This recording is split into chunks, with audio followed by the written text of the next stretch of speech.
Halo Sobat Banter, bertemu lagi dengan saya, dengan Hunter Banter. Kali ini saya akan membahas tentang kekurangan dan kelebihan senapan angin gejluk. Sebelum masuk ke pokok pembahasan, saya akan mengingatkan untuk pengunjung baru di channel Hunter Banter, silahkan subscribe dulu channelnya, like-nya juga jika suka, berikan komentar kalian pada kolom komentar yang berada di bawah. Jangan lupa juga hidupkan notifikasi atau nyalakan loncengnya agar terus dapat mengikuti kegiatan-kegiatan dari channel Hunter Banter. Terima kasih bagi kalian yang sudah mensubscribe channel Hunter Banter. Lanjut ke pokok pembahasan. Salam Banter. Senapan gejluk. Seperti yang kita tahu, kalau senapan gejluk adalah senapan yang mampu menyaingi power dari senapan PCP. Senapan gejluk juga merupakan kombinasi dari dua senapan, yaitu kombinasi dari senapan uklik dan senapan PCP. Di Indonesia, senapan gejluk pertama kali dibuat pada daerah Blitar.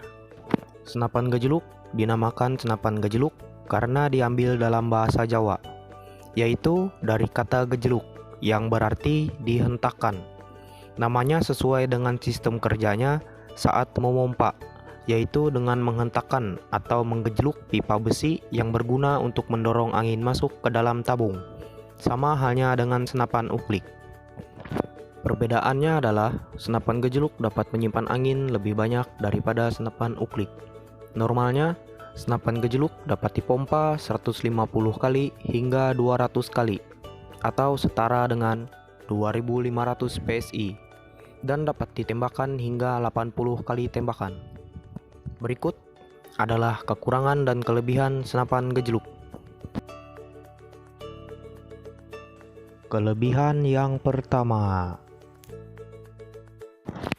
Kelebihan senapan gejluk yang pertama adalah kita tidak perlu memompa setiap kali ingin menembak. Seperti yang kita tahu, kalau senapan gejluk dapat menyimpan angin hingga 2500 PSI. Normalnya, setiap satu kali tembakan senapan gejluk hanya mengurangi 10-20 PSI. Kelebihan kedua. Kelebihan nomor 2 yaitu mempunyai speed grendel atau untuk mengatur power. Setiap track atau setiap speed grendel mempunyai power yang berbeda-beda. Biasanya senapan gejluk mempunyai 4 atau 5 tarikan speed grendel. Setiap tarikan speed grendel berpengaruh terhadap pengeluaran angin dan berpengaruh juga terhadap power. Semakin besar tarikan, semakin besar pula power yang dihasilkan. Kelebihan ketiga. Kelebihan nomor 3 adalah kita tidak memerlukan pompa eksternal. Setiap unit pada senapan gejluk tentunya sudah dilengkapi dengan pompa gejluk itu sendiri. Bisa dilihat pada gambar yang di atas, itulah yang dimaksud dengan pompa gejluk. Senapan gejluk dapat dipompa kapanpun dan dimanapun, saat kita sedang berburu maupun saat kita sedang santai di rumah. Kekurangan yang pertama.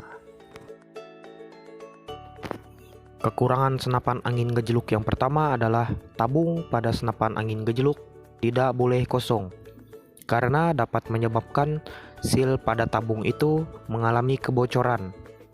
Seperti yang kita tahu, kegunaan dan manfaat seal pada tabung itu sangatlah penting. Seal pada tabung berguna untuk membantu menyimpan angin agar tidak mudah keluar.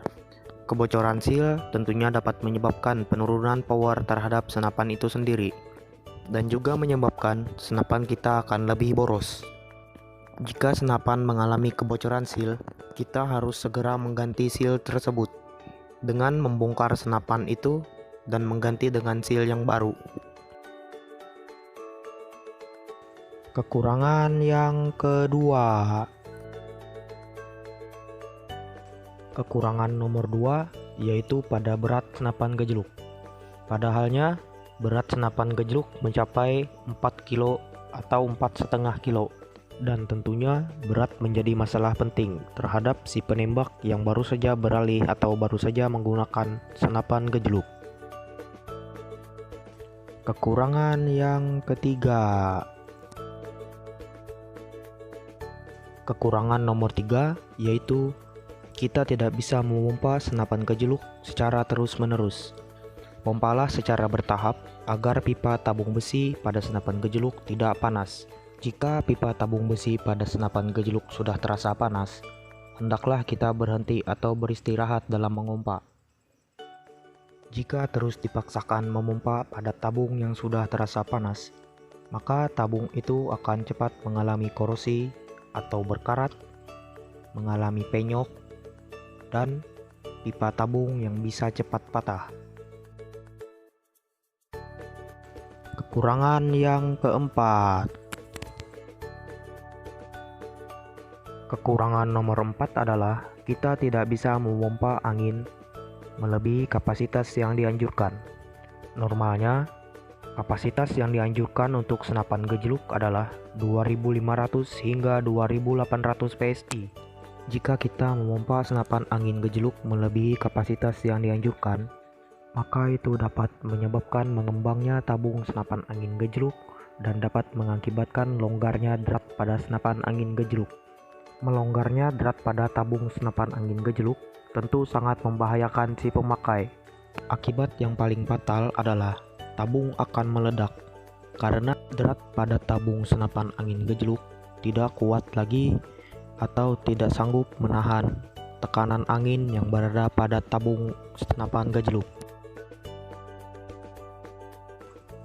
Kekurangan yang kelima.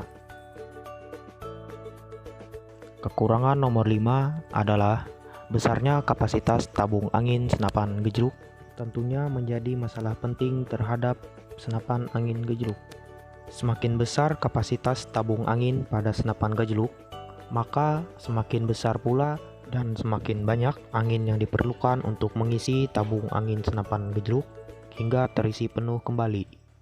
Dan tentunya itu sangat menguras tenaga dan sangat menguras waktu untuk mengisi angin hingga penuh kembali. Kekurangan yang keenam. Kekurangan nomor 6 adalah harga seperpat maupun aksesoris senapan angin gejluk tentunya akan lebih mahal daripada aksesoris atau seperpat dari senapan uklik. Misalnya pada teleskop.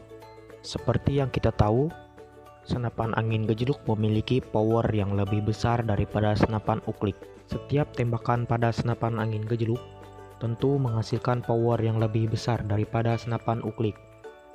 Akibatnya, teleskop akan bergetar dan membuat titik target atau zeroing pada teleskop dapat berubah sewaktu-waktu. Maka hendaklah kita membeli teleskop yang mampu menahan getaran dari power senapan angin gejluk.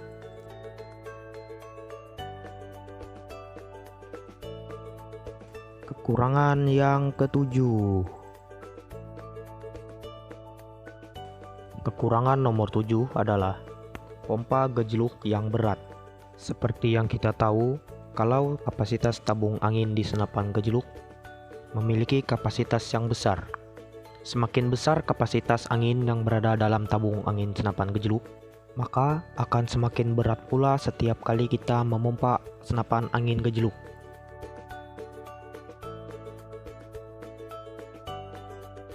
Cukup sekian dulu video pembahasan kekurangan dan kelebihan senapan angin gejluk. Setiap orang tentunya punya pemikirannya masing-masing.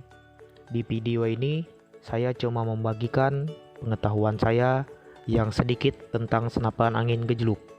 Jika video ini masih banyak yang kurang, maka silahkan berikan kritik dan sarannya pada kolom komentar.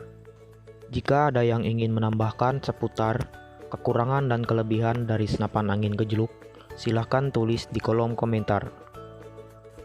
Cukup sekian video dari Hunter Banter.